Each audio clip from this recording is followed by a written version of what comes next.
Welcome. Really glad you're joining us this week online with Paris Community Church. This is your very first time. My name is Joel, and I am the pastor here at the church. As a church, we talk a lot about being for Paris. And for us, what that means is we want you to know that God is for you, that He is in your corner. And so that means for us as a church that we want to be for you as well. And so what does that look like? It in many ways looks at ways for us to help you get connected with other people within our community. And I recognize that for many of you, you are watching online and perhaps being with us in person on Sunday is not a reality. And so we're delighted that you can continue to watch us online.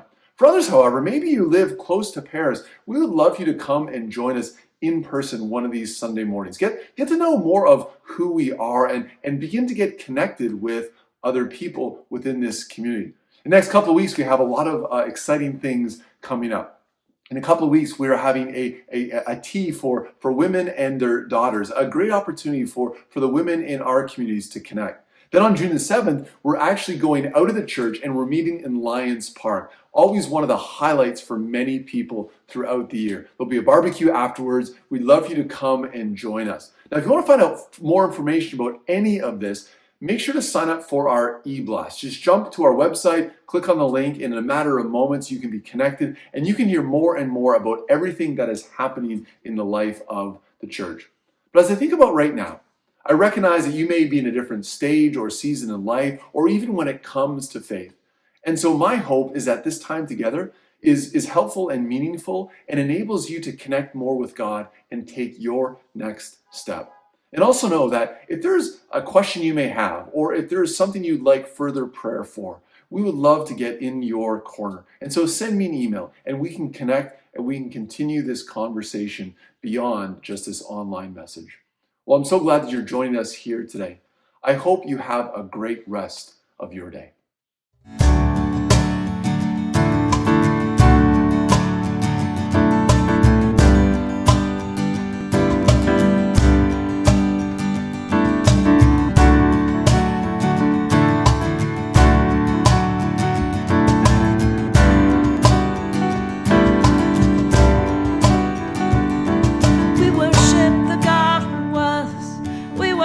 The God who is, we worship the God who evermore.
Well, welcome.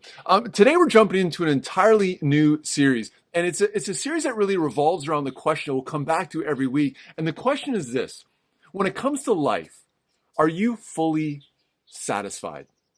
Now, maybe for some you're like, I've never really thought about this, or for others you're like, well, it really kind of depends. It feels like it's a bit of a moving target based upon the day, based upon the season, based upon what I'm going through. What's interesting is I find more and more this sense of dissatisfaction for people in life, in spite of the fact that we're living at a time with a generation that probably has more than any other generation before.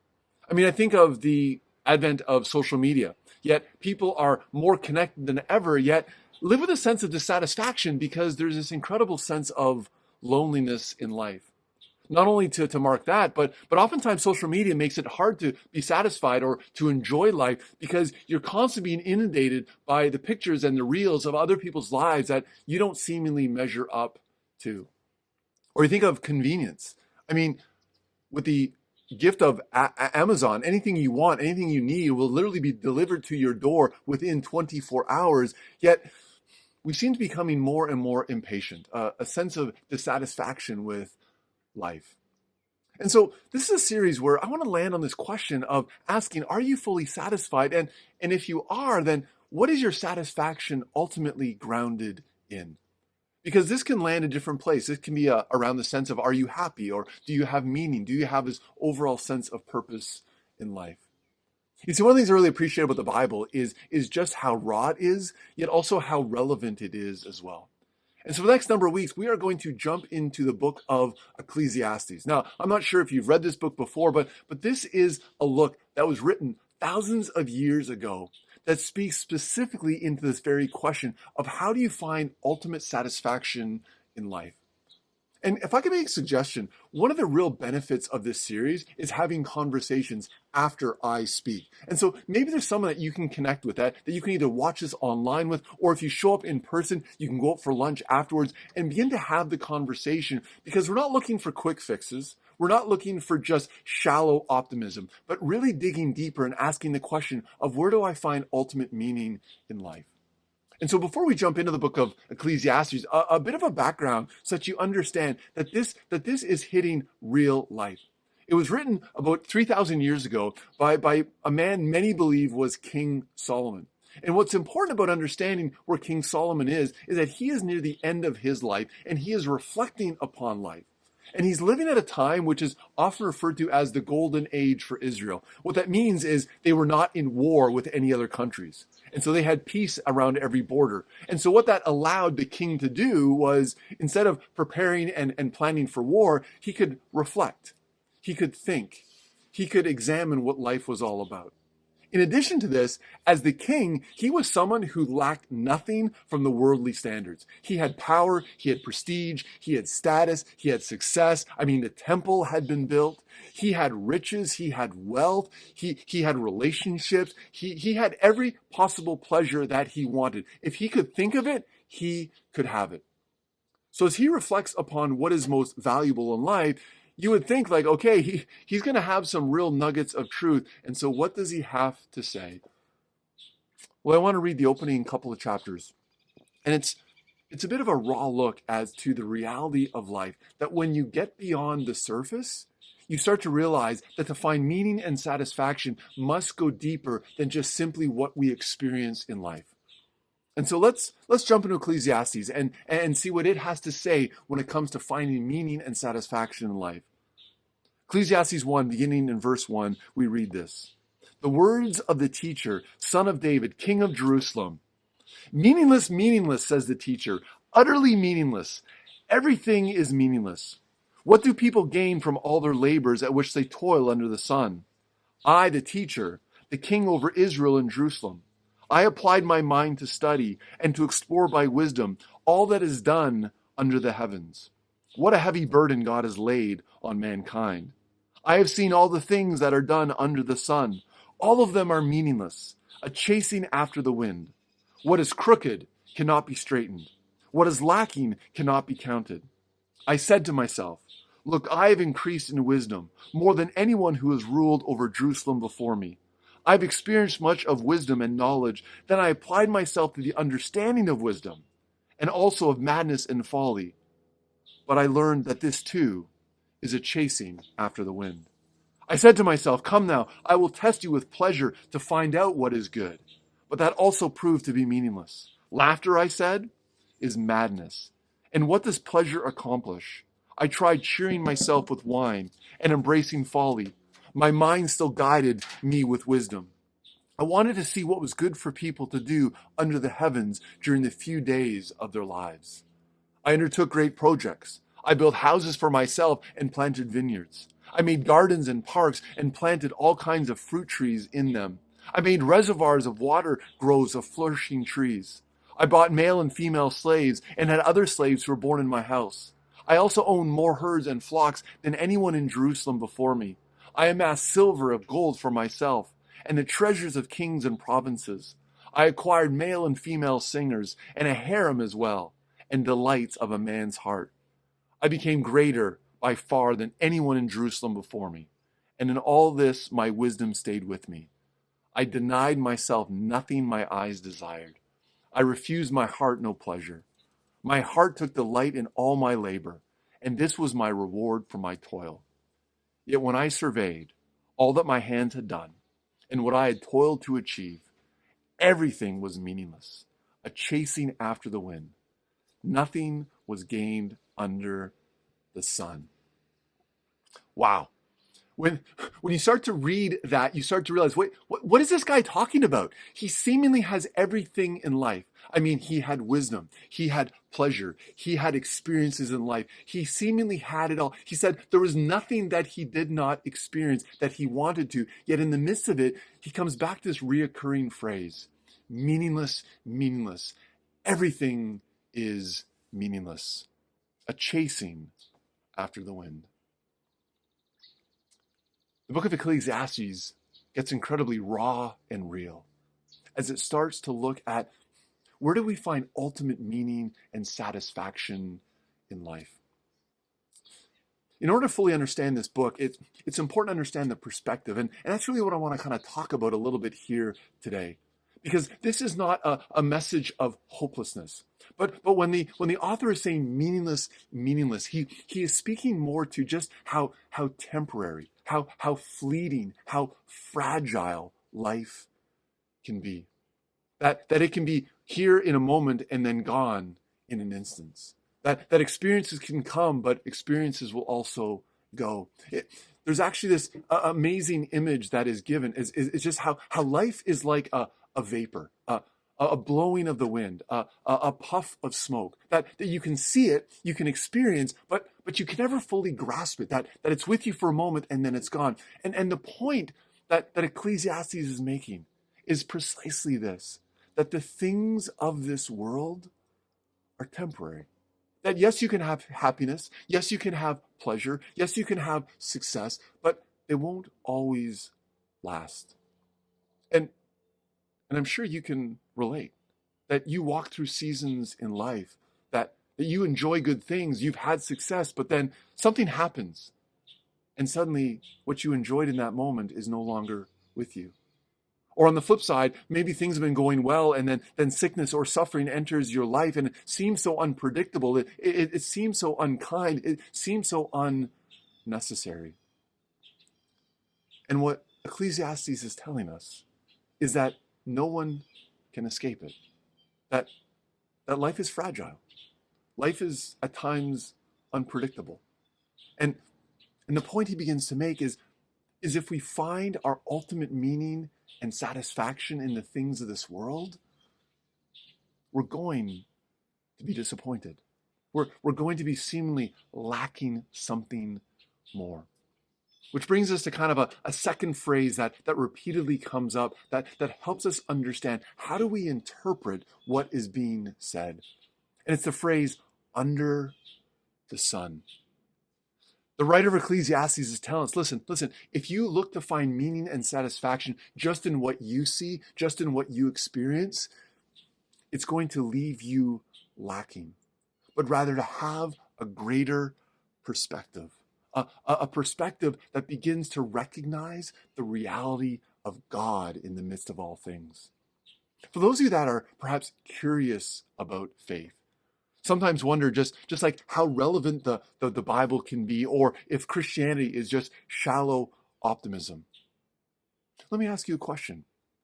Have you ever considered that this sense or this feeling of dissatisfaction is actually a clue, evidence of pointing you to something greater?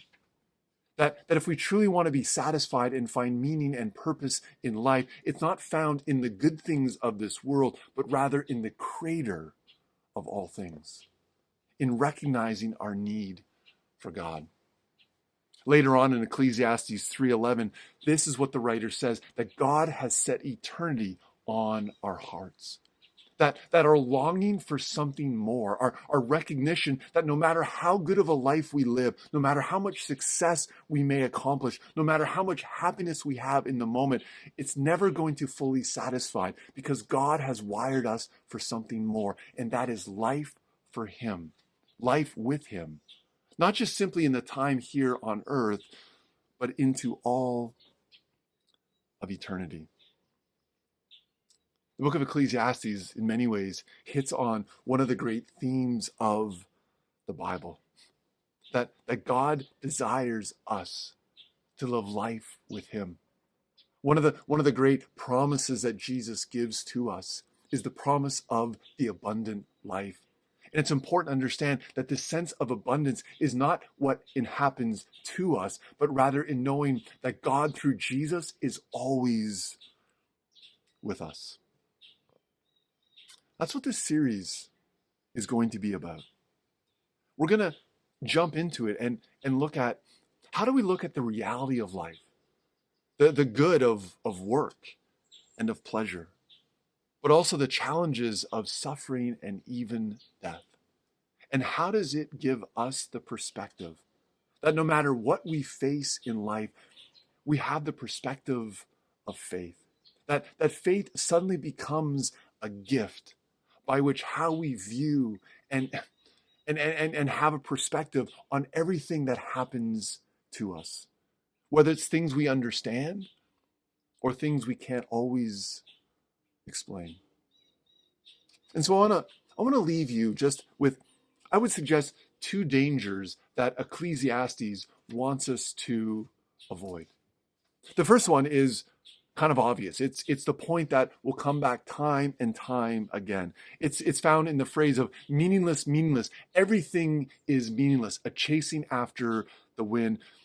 And it's the warning to not find your ultimate purpose or pleasure or satisfaction in the things of this world, because they can come and they can go. And ultimately, we can't control what happens to us. But in the midst of whatever we're in, we can know that God is with us.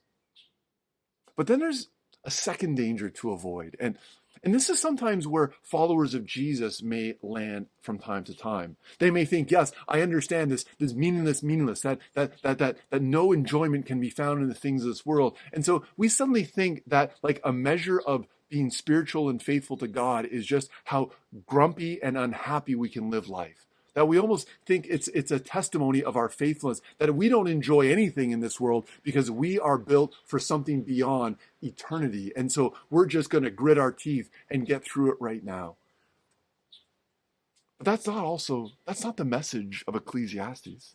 In Ecclesiastes 2:24, this is what it says. A person can do nothing better than to eat and drink and find satisfaction in their own toil. This too I see is from the hand of God, for without Him, who can eat or find enjoyment? You see, Ecclesiastes is not to say, hey, listen, don't enjoy anything. It's the message of saying, don't find your ultimate fulfillment in the things of this world, but to look at the good things in this world as a gift that God has given to us to enjoy. And have you ever considered that by us not enjoying the good things in life, that we are actually not living the life God has asked of us? I mean, I think of it in my role as a dad.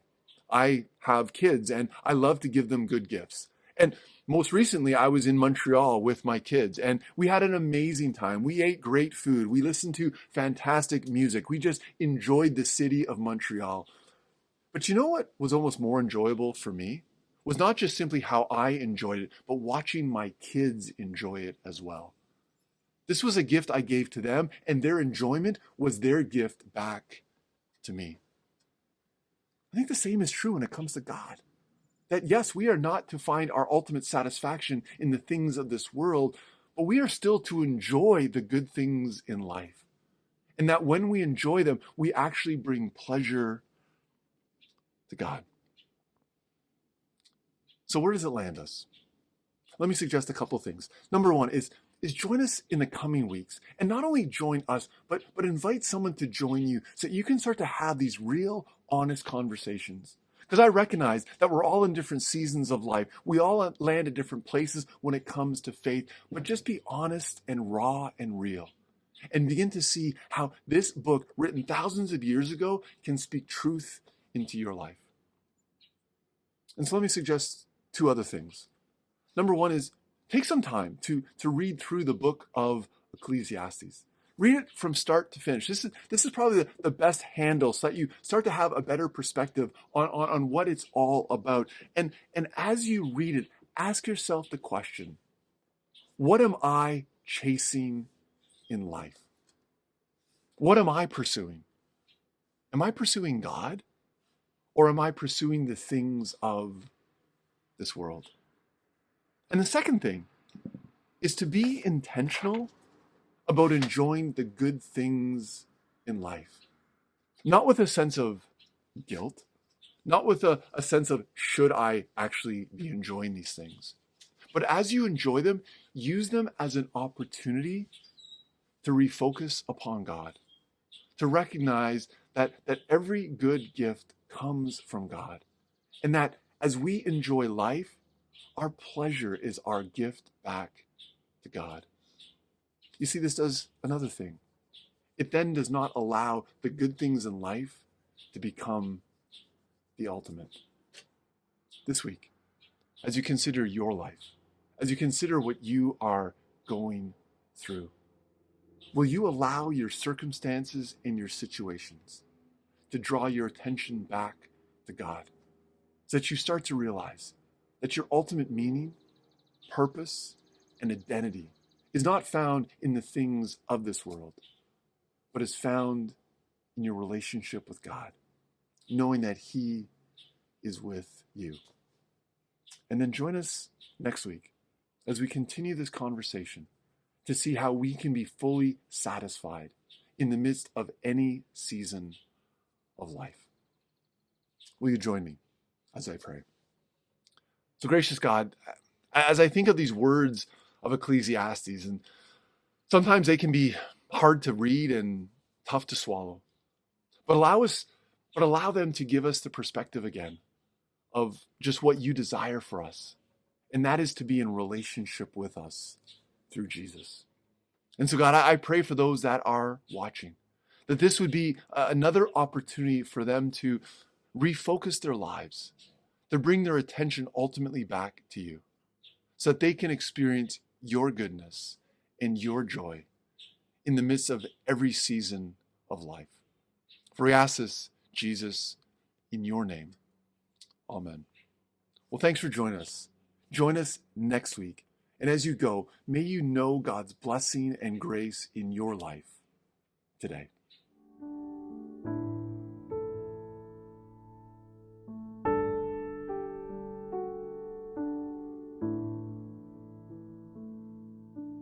All the saints and angels,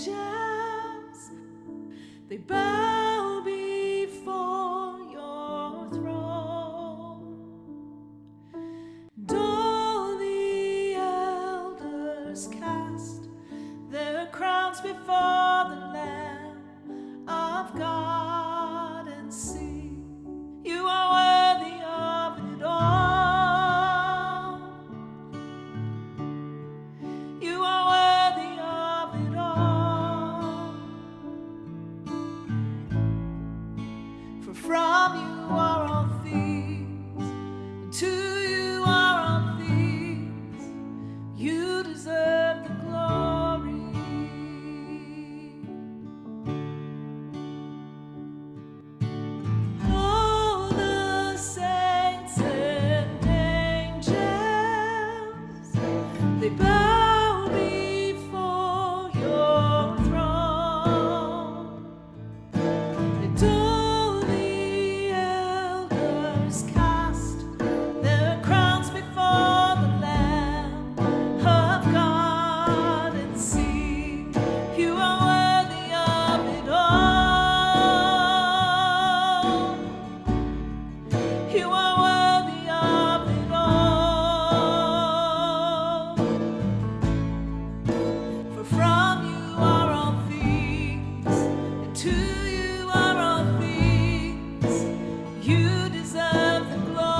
to